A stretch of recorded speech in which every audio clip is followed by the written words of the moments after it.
The story takes place 300 years after the death of the goat ape Caesar. We are introduced to our protagonist Noah and his two friends Anaya and Suna, who are looking for eagle eggs for an upcoming ceremony. They find a nest with 3 eggs, one for each, but Noah doesn't pick the last egg, saying it's tradition or something. He also sees another nest on top of the cliff and wants to show off. As he gets there, the mother eagle attacks him, causing him to fall, but he doesn't die because of his plot armor and manages to grab the egg. As they're about to leave, the 3 see that someone is watching them. They pursue the figure into a tunnel where they discover a scarf stained with blood and realize it's not an ape's scarf but rather a human's. Noah takes the scarf and they return to the village. Noah visits his father Koro, who is an ornithologist. What the fuck?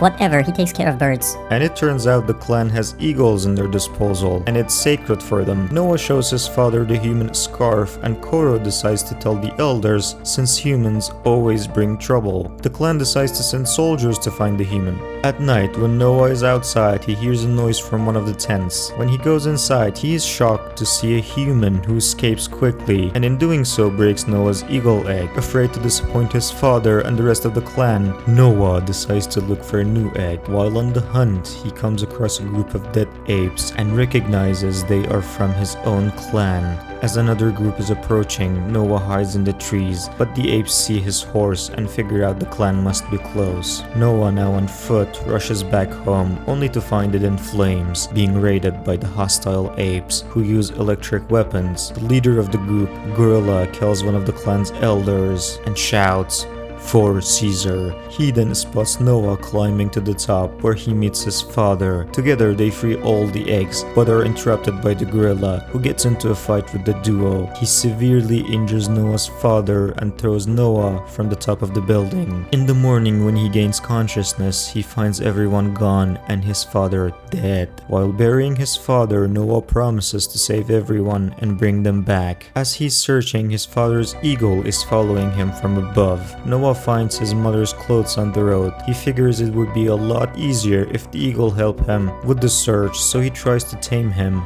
but to no avail. As Noah continues his journey, he meets an orangutan named Raka. As it turns out, Raka is a Caesar fanboy. He tells Noah that Caesar was the leader who united the apes and protected them. As they step outside, they see the human girl from the village trying to steal Noah's horse, but she escapes after seeing the duo. Since humans are very rare these days, Raka decides to leave his cave and join Noah on his journey in the hope that he will interact with a human. At night, when the 2 apes are camping, the human girl returns. Raka throws food at her to lure her out, and she takes them. He also throws a blanket at her since she's cold. Raka says they will call her Nova, and that during Caesar's time, they called humans Nova, but he doesn't know why. And if you don't know why, go watch the previous movie recaps, link in the description. Raka continues, saying Caesar cared for humans, as legends say he was raised by them. Although Noah is reluctant, they take her with them the next day. As they continue their journey,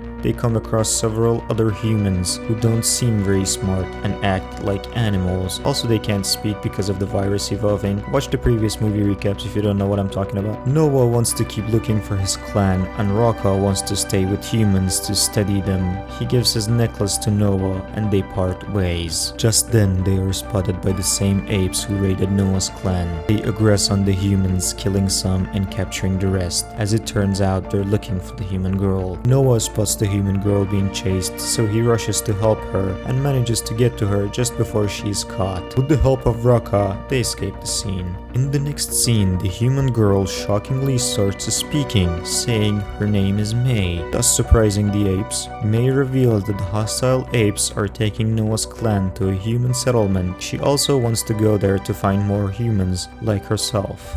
After that, the group travels on and reaches a bridge without realizing that the same gorilla who raided Noah's village plans to ambush them. The gorilla manages to catch both May and Noah, but Raka falls into the running water, which takes him away. Noah and May are taken to a shipwreck site where the apes have set camp and are trying to open a huge vault. After a short while, Noah reunites with his mother and his friends Suna and Anaya. May is taken to a room where she meets another human, Trevathan, who says he's serving the apes since he believes they are the superior species now. Back on the beach, we are introduced to the leader of the apes, who calls himself Proximus Caesar and claims to be a true follower of Caesar, but he's a fake. As it turns out, Trevathan has been reading history books to Proximus. Through these books, fake Caesar learned about the great deeds of humans and twisted the original Caesar's teachings. May expresses her concerns that if Proximus gains access to the vault's technology and weapons left behind by the humans years ago, he will establish an empire of apes and eradicate the remaining humans. But Trevathan says they already have established the kingdom of apes and that there is no hope for humans. Later, fake Caesar invites Noah and May to dine with him. He talks about evolution and how the technology in the vault will enable apes to progress to the same level as humans once did. He thinks May knows how to open the vault, but she doesn't say anything. Fake Caesar also tries to convince Noah of humans' intelligence and their threat to apes. Turns out Proximus wants Noah by his side because he is clever and young. After dinner, Noah speaks with her mother, who tells him to look after himself and serve fake Caesar since their clan is gone. A short while later, his father's eagle approaches him. Noah speaks to the eagle and expresses his doubt about freeing his tribe, but then he sees the necklace Raka gave him and everything he told Noah about the real Caesar and his teachings, and reminds him that fake Caesar's kingdom is a folly. Now he is determined to free the apes. His father's eagle senses his emotions and sits on his hand, and giving us goosebumps. At night, Noah confronts May about her lies. He demands to know what she truly wants from the vault. May explains she's searching for a book that could restore humans' ability to speak. She explains how a virus created by humans once made apes intelligent but stripped humans of their cognitive abilities, ending human dominance over other species. May then reveals she knows how to get inside. Just before sunrise, Noah asks his friends Suna and Anaya to join him, to which they oblige. They plan to sabotage the vault's contents by getting them wet by exploding the dam and letting water run over, and making them useless to Proximus. They begin by spreading gunpowder under the raft, blocking the water. While they are at it, Trevathan discovers their plan. May tries to persuade him to join their cause, but Trevathan reminds her that he has lost faith in humanity. As he's leaving to inform his ape leader about their plan, left with no other options, May strangles him to death and dumps his body in the water. After planting explosive, the team climbs up the rocks with the human girl on Noah's back. The group soon reaches the entrance that once supplied air to the vault. As they go inside, they find the place deserted. May then powers up the vault and searches for her so-called book, managing to find it inside a secret closet, along with guns, lots of guns. The book turns out to be a deciphering key to activate a satellite system. Meanwhile, Noah and his friends stumble upon picture books showing humans imprisoning apes in the zoo, shattering Noah's belief that once apes and humans coexisted peacefully. The team strategizes to open the gates for Noah to lead his clan to safety before detonating the explosive. However, upon opening the gates, they are confronted by evil Caesar waiting on the other side. He commands one of his apes to hold a knife to Suna's throat and insists that May disclose her true intentions. But, much to everyone's surprise, she pulls out a gun she found earlier and shoots the ape holding Suna, killing him. She then runs to the detonator and blows the dam, causing water to flood the whole settlement. Amidst the chaos, Noah takes charge of the clan's leadership